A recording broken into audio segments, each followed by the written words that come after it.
Halos 1,000 bahay ang naabot sa sunog sa malaking bahagi ng Isla Puting Bato sa Tondo, Maynila. Itinaas sa Task Force Charlie ang alarma.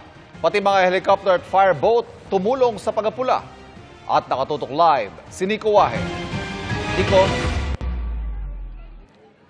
Pia Ivan, aabot sa 2,000 pamilya ang naapektuhan ng sunog na sumiklab kaninang umaga rito sa Isla Puting Bato. Pasado alas 8 ng umaga, sumiklab ang sunog sa Isla Puting Bato sa Tondo, Maynila. Magtatanghali nang iakyat ito sa Task Force Charlie, isa sa pinakamataas na fire alarm kung saan mahigit 30 fire truck ang kailangan. Dahil sa lakas at lawak na ng apoy, kinailangan ng gumamit ng helicopter para magbuhos ng tubig mula sa himpapawid.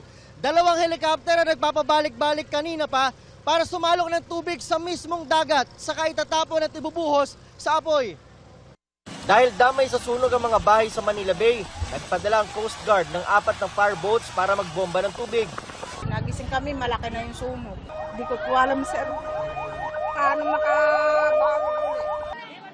Hindi magkamayaw sa paglikas sa mga residente. Nadaanan ko ito, hinabnit ko na lang diretso, sabay talon dagat. Kahit pwede ko na ito mabinta para makain. Marami ang sa dagat na dumaan para makalikas. Ang naisalbang gamit ng ibang nasunugan, isinakay sa balsa o sa pinagkabit-kabit na mga galon ng tubig at ipinaanod sa dagat. Dito na namin sa bangka dinaan. Kasi hindi na kayo makanan dito sa gitna. Ang ilang lalaki buhat-buhat ang isang kabaong na may patay. May isa namang nawalan ng malay. Ayon sa Bureau of Fire Protection, abot sa 1,000 bahay ang natupok at nasa 3.5 million pesos ang halaga ng pinsala. 2,000 pamilya ang naapektuhan. Inaalam pang bilang ng mga sugatang bumbero at residente.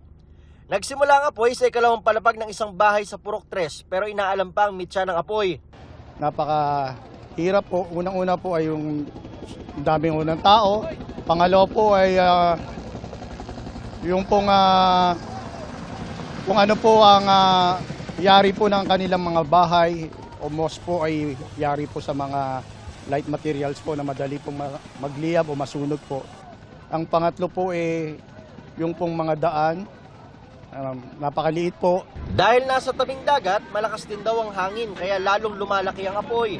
Mataas din daw ang pader sa katabing Manila International Container Terminal o MICT na siyang may access para maapula ang apoy kaya kinailangang gumamit ng hagdan ng mga bombero. Normal naman ang operasyon ng MICT. Nagpaalala ang Philippine Ports Authority sa port users na direktang makipag-ugnayan sa MICT kaugnay sa operasyon nito.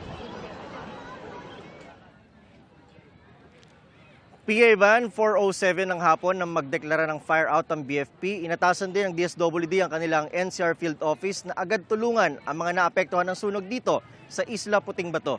Yan muna ang latest, balik sa inyo. Maraming salamat, Nico Wahe.